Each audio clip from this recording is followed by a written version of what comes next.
शिवरात्रि में श्रावण के सोमवार में इतना महत्व क्या रहता है कि आप 12 महीने शिवरात्रि पर ऑनलाइन पूजन नहीं कराते, पर सावन के महीने की शिवरात्रि आई कि आप ऑनलाइन पूजन कराते हो और पूरा विश्व, देश भारत देश ही नहीं पूरे विश्व में विदेशों में भी लोग ऑनलाइन पूजन करते। आखिर क्या रहता है? मेरा मेरी जीजी से, मेरी बहन से निवेदन है, तुम दुनिया के साल भर में कितने भी व्रत कर लो, तुम कितने भी उपवास कर लो, तुम कितनी भी पूजन कर लो, तुम कितना भी अनुष्ठान कर लो, सारे व्रतों पर, सारे अनुष्ठानों पर, सारी पूजन पर सावन के महीने के जो सोमवार होते हैं, जो शिवरात्रि होती है, जो प्रदोष होती है, ये पूरे साल के व्रतों पर प्रबलता प्रदान करते हैं, बल देते रहते हैं।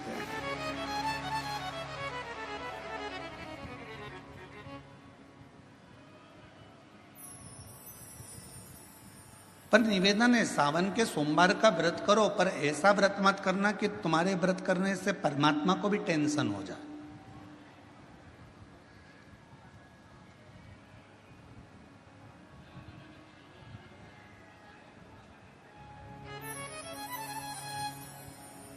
कई माताएं व्रत कर लेती हैं, मेरा सावन का महीने में व्रत है, पूरा 1 महीना व्रत करूंगी, 1 लौंग खाऊंगी, 1 गिलास दूध लूंगी, इसके सिवाय कुछ नहीं लूंगी, 1 फल खाऊंगी, इसके सिवाय कुछ। बहू बेचारी बोल रही, मम्मी शुगर ऊपर नीचे हो जाएगी, तुम्हारा बीपी ऊंचा नीचा हो जाएगा, तुम तो खाओ पियो। अब आपको पूरे महीने भगवान शंकर की आराधना भी करना है, पूजन भी करना है, अर्चना भी करना है, जाप भी करना है, कथा भी सुनना है, मंदिर भी जाना है, और मालूम पड़ा ऊपर से तुम बीमार पड़ गए। बीमार पड़ गए तो क्या मंदिर जा पाओगे? जम के तो बोलो नहीं। आराधना कर पाओगे? बैठकर भजन कर पाओगे? कथा सुन पाओगे? नहीं। इसलिए व्रत ऐसा करना जिस व्रत में तुमको भी टेंशन नहीं, तुम्हारे परिवार को भी टेंशन नहीं, और भगवान शंकर को भी टेंशन नहीं, किसी को चिंता नहीं। तुम्हारे व्रत करने से किसी को परेशानी नहीं। मालूम पड़े तुम भोजन का त्याग कर दो, इसका त्याग कर दो, उसका त्याग कर दो, सब चीजों का त्याग कर दो और बीमार पड़ जाओ, तो शिव महापुराण की कथा कहती है ऐसा ऐसा तप, ऐसी साधना किसी का नहीं। तुमरुका जी जब कथा कहने के लिए बैठे, चंचुला देवी ने तुमरुका जी से एक प्रश्न किया कि कथा सुनने का नियम क्या है?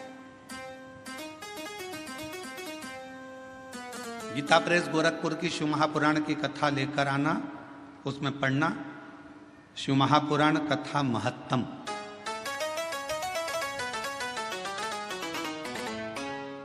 कथा को सुनने का नियम क्या है, यह भागवत में भी पूछा गया। परीक्षित ने सुखदेव जी महाराज से पूछा था कथा सुनने का नियम क्या है। शिव पुराण में चंचुला देवी तुमरुका जी से पूछ रही हैं कि कथा सुनने का नियम क्या?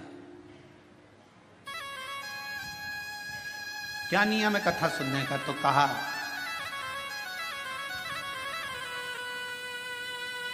एक समय फलहार करो, शिव महापुराण की कथा को श्रवण करो, भागवत कथा को सुनो। इतना ना बने, एक समय फलहार करो, दूसरे समय भोजन करो, और शिव महापुराण की कथा को जरूर सुनो।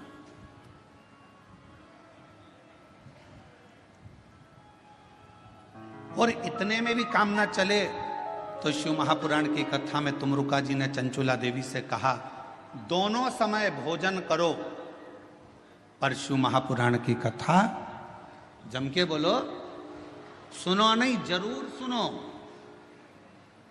और यहां तक कहा यदि इतने में भी काम ना चले, दोनों समय भोजन में भी काम ना चले, तो टिफिन लेके कथा में चलो, पर शिव महापुराण की कथा जरूर सुनो। जैसे बेलपत्र का पौधा माता पार्वती जी के द्वारा प्रकट किया गया, बेलपत्र के वृक्ष की गणना करी गई बेलपत्र के वृक्ष की जो जड़ होती है उसमें मां गौरी का स्थान होता है।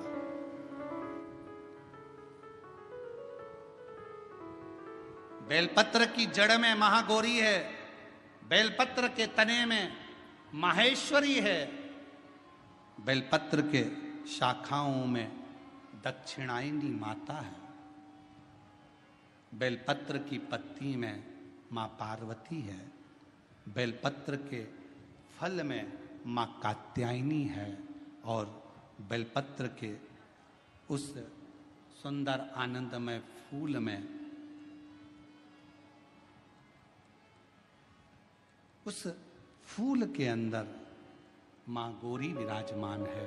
ऐसा पूरा बेलपत्र के वृक्ष की गणना करी गई। चाहे शाखा हो, जड़ हो, बेलपत्र के पूजन का कितना भी एक पत्र आया है, अच्छा है, देखिए। इसमें अगर कुछ भी नहीं है, आप शंकर जी के मंदिर पे गए हो, एक बेलपत्र अगर आपको शिव जी के मंदिर में चढ़ी हुई भी मिल जाए, उसको उठा लो और उस बेलपत्र को धोकर वापिस भगवान देवाधिदेव महादेव के मंदिर में भगवान शंकर को फिर पुनः चढ़ा दो। वापिस उसी बेलपत्र को फिर चढ़ा दो।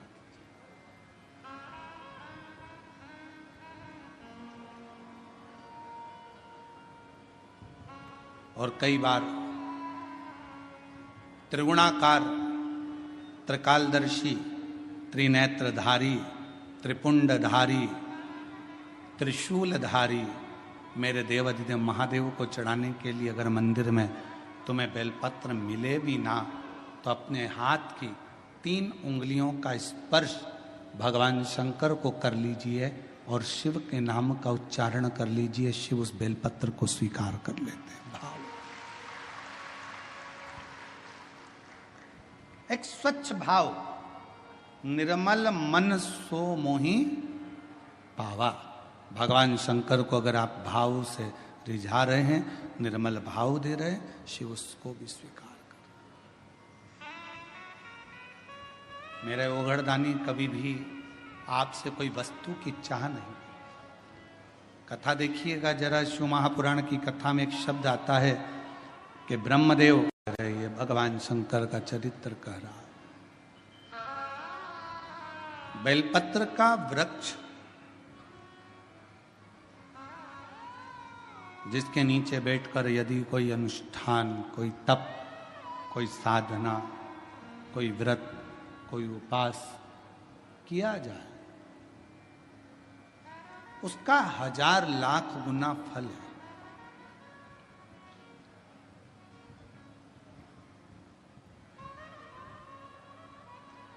आप सभी ने एक कथा सुनी होगी कि एक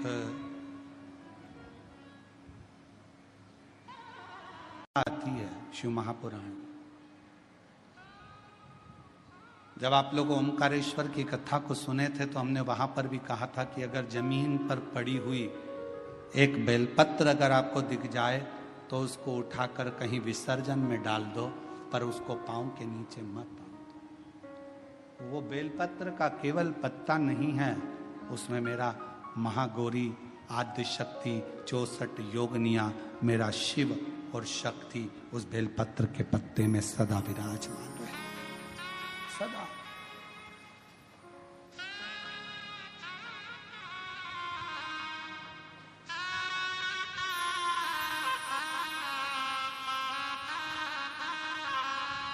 आप उसको, भारत की सभ्यता, भारतीय संस्कृति, भारत का एक आनंद सुख है ये कि हमारे यहाँ पौधों की भी पूजन होती है, हमारे यहाँ नदियों की भी पूजन होती है, हमारे यहाँ पशुओं की भी पूजन होती है, हमारे यहाँ पक्षियों की भी पूजन होती है, हमारे यहाँ तलातल, रसातल, पाषाण की भी पूजन होती है, हमारे यहाँ जल की भी पूजन होती है, तो थल की भी पूजन होती है। 1000 अश्वमेध यज्ञ का फल एक बेलपत्र के वृक्ष के नीचे बैठकर भगवान शंकर के मंत्र का 108 बार जाप करने से प्राप्त हो जाता है। 1000 अश्वमेध यज्ञ का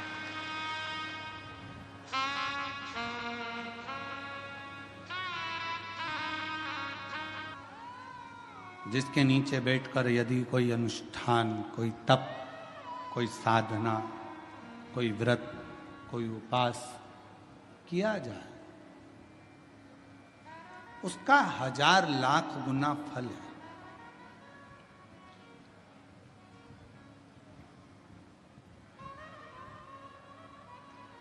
आप सभी ने एक कथा सुनी होगी कि एक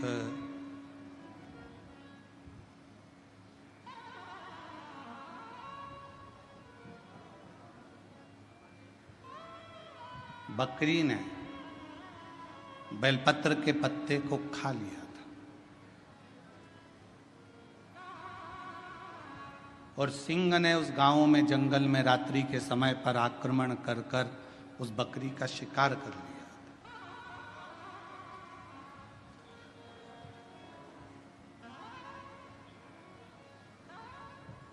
और आखिरी में जब बकरी मर गई, शेर का भी अंत समय आ गया, जब उसके प्राण छूटे, तो देवलोक में जब वो गया तो आखिरी में दोनों को, बकरी को भी और उस सिंह को भी, पृथ्वी पर दूसरी बार जन्म नहीं लेना पड़ा। वो शंकर के धाम में चला गया। शिव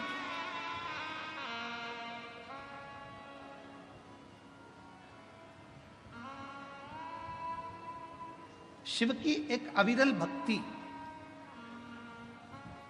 हम तो कई बार कथा में कहते हैं, आपके पास में अगर कुछ भी नहीं है, आप शंकर जी के मंदिर पे गए हो, एक बेलपत्र अगर आपको शिव जी के मंदिर में चढ़ी हुई भी मिल जाए, उसको उठा लो और उस बेलपत्र को धोकर वापिस भगवान देवाधिदेव महादेव के मंदिर में भगवान शंकर को फिर पुनः चढ़ा दो। वापिस उसी बेलपत्र को फिर चढ़ा।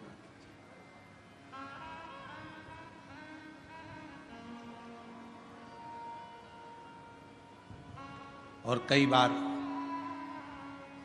त्रिगुणाकार, त्रिकालदर्शी, त्रिनेत्रधारी, त्रिपुंडधारी, त्रिशूलधारी मेरे देवाधिदेव महादेव को चढ़ाने के लिए अगर मंदिर में तुम्हें बेलपत्र मिले भी ना, तो अपने हाथ की 3 उंगलियों का स्पर्श भगवान शंकर को कर लीजिए और शिव के नाम का उच्चारण कर लीजिए। शिव उस बेलपत्र को स्वीकार कर लेते हैं। भाव,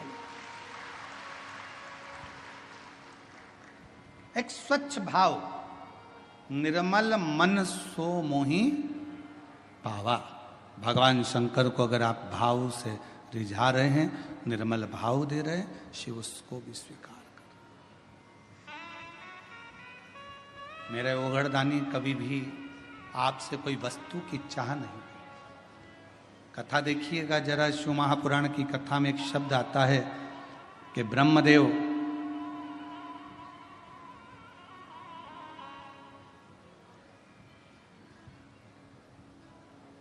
भगवान नारायण के सामने जाकर कहते हैं कि मैं शिव को नहीं स्मरण करता।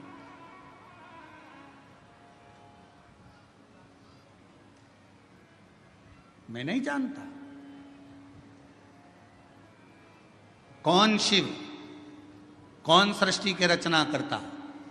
ब्रह्मा जी ने तो अपने मन में विचार कर लिया कि सृष्टि का रचना करता केवल मैं हूं, केवल मैं।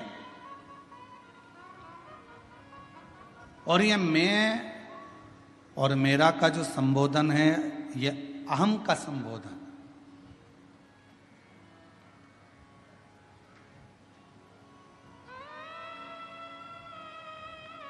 महाराज, हाथ की लकीरें भले आपके हाथ की मुट्ठी में बंद हो,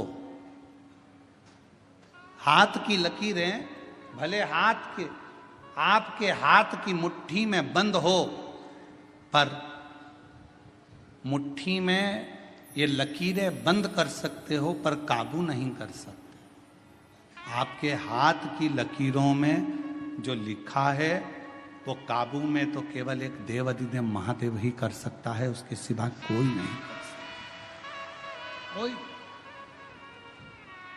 कौन करेगा? एक पत्र आया, एक पत्र में उसने लिखा, दृष्टि में ये नहीं देखा जाता कि आप ब्राह्मण हो कि क्षत्रिय हो कि वैश्य हो कि शूद्र हो, गुरु तो गुरु होता है। मेरे शंकर भगवान ने चंद्र को भी अपने पास में रखा, मेरे शंकर भगवान ने राहु को भी अपने पास में रखा, मेरे शंकर भगवान ने केतु को भी अपने पास में रखा, मेरे शंकर भगवान ने 9 ग्रह अपने पास में रखे, और मेरे शंकर भगवान ने जब भुजंग सांप, जिसको दुनिया का कोई व्यक्ति अपने पास में नहीं रखता, कौन होगा जो अपने घर में सांप को रखेगा?